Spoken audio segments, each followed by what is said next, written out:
Hello friends, I am Professor Vayam Khan and today we will see the flow of simplex method, and by using this flow you can solve the problems of simplex method.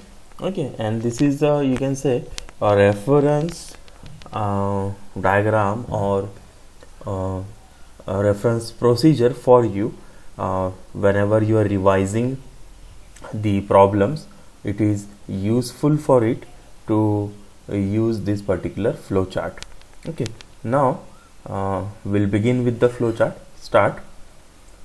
First of all, the thing that we have to do is express the LPP in standard form.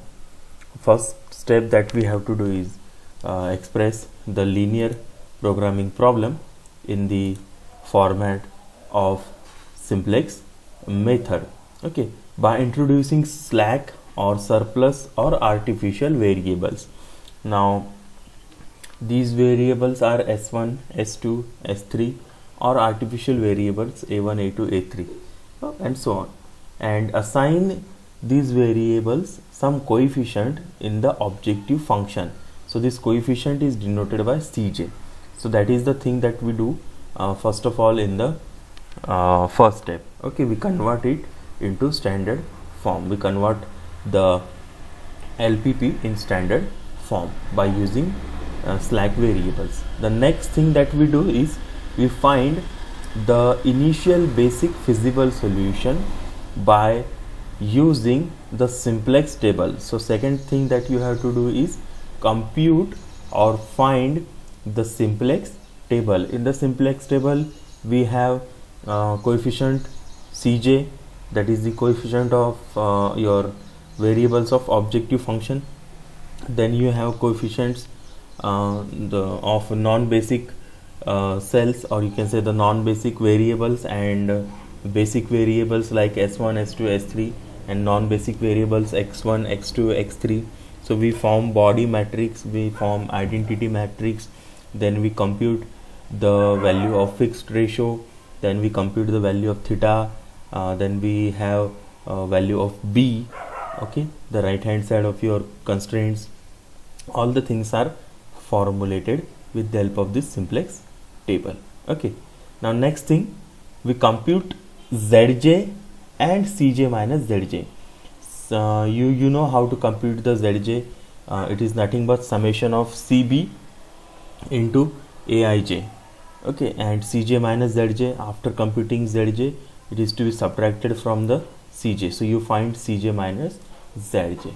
Now the next thing is test for optimality, and it is done by using this particular you can say condition. If the problem is of maximization, if the problem is of minimization or maximization, if it is of minimization, if the problem is of minimization, then the following condition or the following thing is checked. Select the key column with most negative cj minus zj. If the problem is of minimization, select the most negative cj minus zj. Okay, that will be your key column. That will be your key column.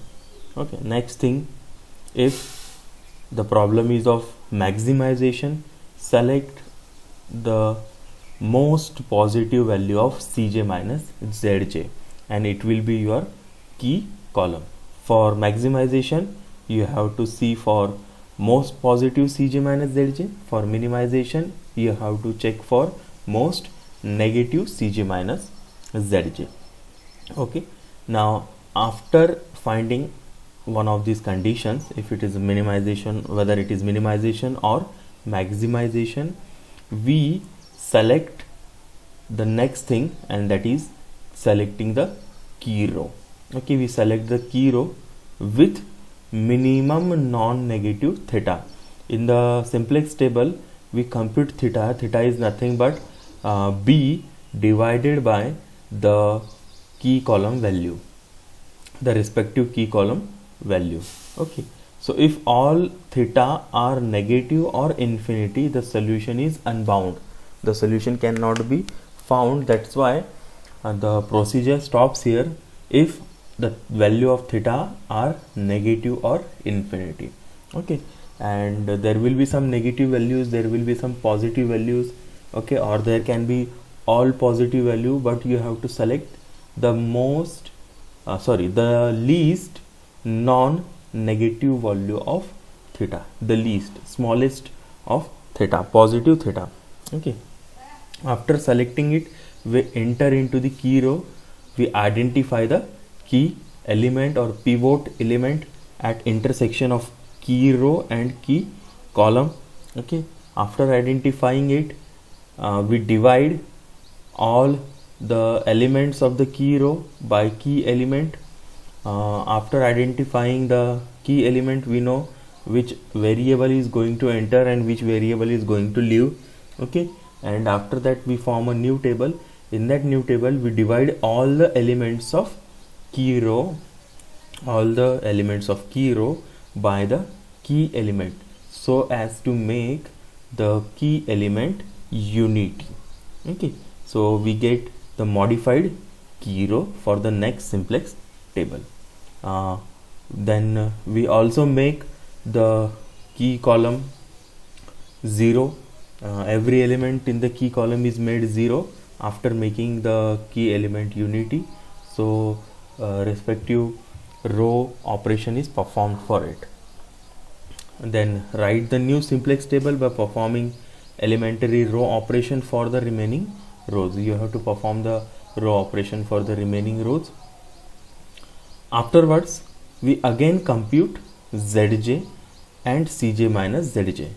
So you find again Zj and the new Cj minus Zj.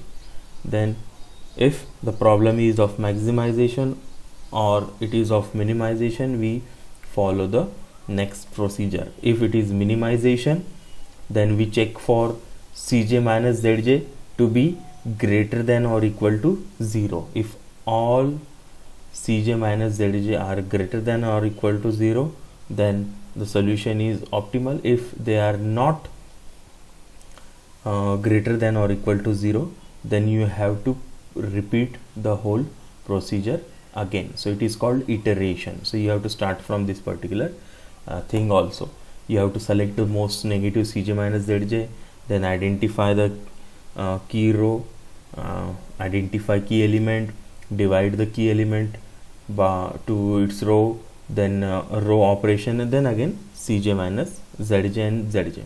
Okay, so if it is of minimization, you have to check whether all Cj minus Zj are 0 or positive. If it is of maximization, you have to check are all Cj minus Zj less than or equal to 0. If they are not, then you have to again repeat the same procedure. And if they are all greater than or equal to 0 for minimization, and if they are all greater than or less than or equal to 0 for maximization, the solution is said to be optimal and the procedure stops. So that is all about the flow of your simplex method. You can refer this chart, or you can refer this particular flow for solving the numerical. Thank you.